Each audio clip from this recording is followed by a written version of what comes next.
Hello दोस्तों, स्वागत है आपका आज की नई कहानी में। आज की कहानी बहुत ही रोमांचक है। अंत तक ज़रूर सुनिएगा। उम्मीद करती हूँ आपको कहानी पसंद आएगी। ऐसी रात जो इश्क और दोष दोनों की रीख जैसी थी। मुझसे गलती तो हुई जो मैं अपने मामा जी के बेडरूम की तरफ चला गया और फिर जब मैं दरवाजे से खिड़की की तरफ झाँका तो मेरी मामी पूरी तरह टूट चुकी थी। उन्होंने धीरे से अपना कमरा बंद किया और मेरे हॉस्टल के कमरे के दरवाजे पर आकर फुसफुसाई। उनकी आवाज़ में इतना दर्द था कि मेरा दिल बैठ गया। कहने लगी, सुनील, मेरा दम घुट रहा है, प्लीज़ दरवाज़ा खोलो, मुझे तुमसे एक बार मिलना है। मैं सुकून चाहती हूँ। आज की रात क्या तुम मुझे सिर्फ एक दोस्त की तरह गले लगा सकते हो? उनका वो अकेलापन देखकर मुझ में एक ठंडी सी सिरहन दौड़ गई। मैंने दरवाज़ा खोला, उन्हें अंदर लिया और लॉक कर दिया। अब उस बंद कमरे में सिर्फ मामी और मैं थे और हमारा रिश्ता अब पूरी तरह बदल चुका था। मर्यादा टूट चुकी थी। मैं नहीं जानता कि यह रात मेरी ज़िंदगी की सबसे बड़ा गुनाह और सबसे गहरा बंधन बनने वाली थी। मेरा नाम सुनील है और मैं 21 साल का हूँ। मुझे इंजीनियरिंग की पढ़ाई करनी थी, इसलिए मैं दिल्ली आ गया अपने मामा और मामी के घर।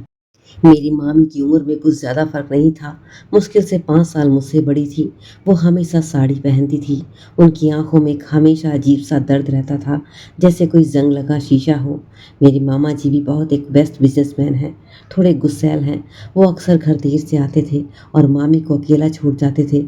मैंने उन्हें कई बार देखा कि वह कमरे में बैठकर रोती रहती थी, लेकिन उस रात जब वो मेरे कमरे में आई, तो वो सिर्फ रो नहीं रही थी, वो काँप रही थी। मैंने डरते हुए पूछा, आप यहाँ? अगर मामा जी को ये सब पता चला? मेरा इतना कहना था कि उन्होंने मेरे मुंह पर हाथ रख दिया। उनकी आवाज़ कांप रही थी। उन्होंने कहा, चुप हो जाओ सुनील, मुझे मत रोको। मैं अब उस नरक में नहीं रह सकती। मुझे तुम्हारी ज़रूरत है। प्लीज़ मेरे दर्द को समझो और मुझे सुकून दो। उनके इस आदेश ने मेरी हिम्मत तोड़ दी। जब वो मेरे सीने से लगी तो उनके आंसू मेरी टी शर्ट को भिगो रहे थे। वो बोली, आज तुम्हारे मामा जी वो मुझे बहुत मारते हैं। मेरा दिमाग सुन्न हो गया। मेरे मामा जी, जिन्हें मैं अपना आदर्श मानता था, वो मामी को मारते थे। मैंने हैरानी से पूछा, लेकिन क्यों? उन्होंने सिसकते हुए बताया, वो मुझे झूठा समझते हैं। उन्हें लगता है मेरा किसी और के साथ चक्कर है। वो मुझे सज़ा देते हैं। आज रात उन्होंने मुझे बहुत मारा। फिर उन्होंने मेरी आंखों में देखा और कहा, मैं प्यार की भूखी हूँ। मुझे पति से सिर्फ नफरत और दर्द मिला। आज मुझे एक दोस्त का प्यार चाहिए जो मुझे सहारा दे। उनकी इन बातों ने मेरे अंदर सारे बांध तोड़ दिए। मैंने उनका हाथ पकड़ा और उन्हें आराम से बिस्तर पर बिठा दिया। मैंने उन्हें चुप कराने की बहुत कोशिश की और अपने गले लगाया और उनके बालों में उँगलियां फेरने लगा। उन्हें सुकून मिल रहा था। लेटे-लेटे उन्होंने मुझसे पूछा, फिर आज क्या तुम मुझे? ऐसा प्यार जो मुझे पति ने कभी नहीं दिया। मैं मामी को समझाया कि ये सही नहीं है। आप शादीशुदा हैं। रोकर कहने लगी, यह शादी भी कोई शादी है, यह रिश्ता भी कोई रिश्ता है। मेरे और तेरे मामा जी का रिश्ता तो पहले ही मर चुका है। यहाँ सिर्फ अकेलापन है। मैं उस अकेलेपन से भाग रही हूँ। मुझे सिर्फ आज की रात तुम्हारा साथ चाहिए। उनका दर्द मेरे गुनाह से बड़ा था। उस रात मैंने उन्हें संभाला, लेकिन जब हम करीब आए तो मैंने देखा कि मामी की कमर पर गहरे काले और नीले निशान थे।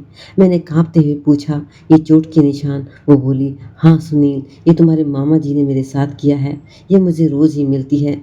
मेरे अंदर की आग बदले में बदल गई। मैंने गुस्से में कहा कि मैं पुलिस को फ़ोन करूँगा, लेकिन मामी ने मेरा हाथ पकड़ लिया।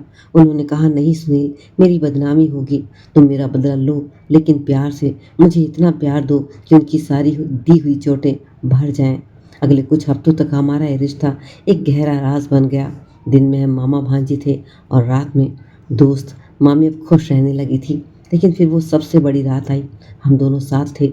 तभी मामा जी का फ़ोन बजा। स्क्रीन पे मामा जी का नाम था। मामी घबरा गई। उन्होंने फ़ोन उठाया और स्पीकर पर डाल दिया। उधर फ़ोन पर मामा जी थे। वो रो रहे थे। मामा जी ने जो कहा उसने हमारे पैरों तले ज़मीन खिसका दी। वो बोले, सीमा, मुझे माफ़ कर दो। मैं तुम्हें बहुत याद करता हूँ। मैं सच कह रहा हूँ, मैंने तुम्हें कभी नहीं मारा। हम दोनों सन्न रह गए। मामी ने काँपती आवाज़ में पूछा, ये तुम क्या कह रहे हो? मामा जी रोते हुए बोले, वो सब झूठ था सीमा। मैं तुम्हें मारने का सिर्फ नाटक कर रहा था। मैं चाहता था तुम मुझसे दूर हो जाओ, मुझसे नफरत करने लगो, क्योंकि तुम नहीं जानती मैं क्या हूँ। सच तो ये है कि मैं ये हूँ। मैं पुरुषों से प्यार करता हूँ। मैंने तुमसे शादी करके तुम्हारी ज़िंदगी बर्बाद कर दी।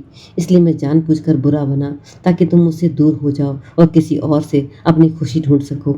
मैंने कई बार महसूस किया कि सुनील तुम्हें प्यार करने लगा है। सीमा, तुम हमेशा खुश रहना। मैं तुमसे माफ़ी चाहता हूँ। और इतना कहकर मामा जी ने फ़ोन काट दिया। हम दोनों एक दूसरे को बड़ी हैरानी से देख रहे थे। हमारा इश्क एक साजिश का नतीजा था। दोस्तों, यहाँ तक अगर आप कहानी में बने हुए हैं और कहानी कहीं न कहीं तुम्हें अंदर तक छू गई है, तो प्लीज़ कहानी को लाइक और चैनल को सब्सक्राइब ज़रूर कर लें। और हाँ, आपको क्या लगता है कि मामा जी का झूठ था, उनका बलिदान था? तो आपकी क्या राय है? कमेंट में ज़रूर बताओ कि क्या कोई पति अपनी पत्नी की खुशी के लिए इतना गिर सकता है? और फिर आगे कहानी में मैं चिल्लाया, मामी आपने झूठ बोला, वो आपको नहीं मारते थे। तब मामी एक दर्द भरी हंसी हंसी। उन्होंने अपने आंसू पोंछे और एक सच बताया, हाँ सुनील, तुम सही समझ रहे हो। मैं तुमसे ये सब झूठ कहा था कि वे मुझे मारते हैं, मुझे परेशान करते हैं, लेकिन वो निशान, वो झूठ नहीं थे। तुम्हारे मामा जी को खून की गांठें जमने की एक दुर्लभ बीमारी है। वो मुझे छूते भी हैं तो निशान पड़ जाते हैं। वो डरते हैं कि अगर मुझे बीमारी का पता चला तो मैं उन्हें छोड़ दूंगी। इसलिए उन्होंने खुद को बुरा बनाया और बुरा होने का नाटक किया ताकि मैं तुम्हारे करीब आ सकूं। मैं पूरी तरह टूट चुका था। मैंने कहा, यानी हमने मामा जी के बलिदान को अपना गुनाह समझा। मेरी आंखों से में आंसू आ रहे थे। मामी मेरी आंखों को पोंछने लगी। हाँ सुनील, हमने शुरुआत झूठ पर की, लेकिन हमारा प्यार सच्चा है। अगली सुबह जब हमारी आंख खुली और हम मामा जी के कमरे में गए तो देखा वहाँ पर मामा जी नहीं थे और एक टेबल पर कागज़ मिला जो कि एक तलाक का कागज़ था और साथ ही एक डायरी थी। और डायरी में लिखा था, सीमा, सुनील, तुम्हें मैंने आज़ाद कर दिया है।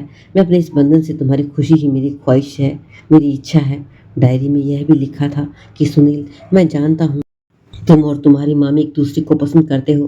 मेरी बीवी मासूम है। मुझे डर था कि वो शर्म के मारे कभी तुम्हारे पास नहीं आएगी।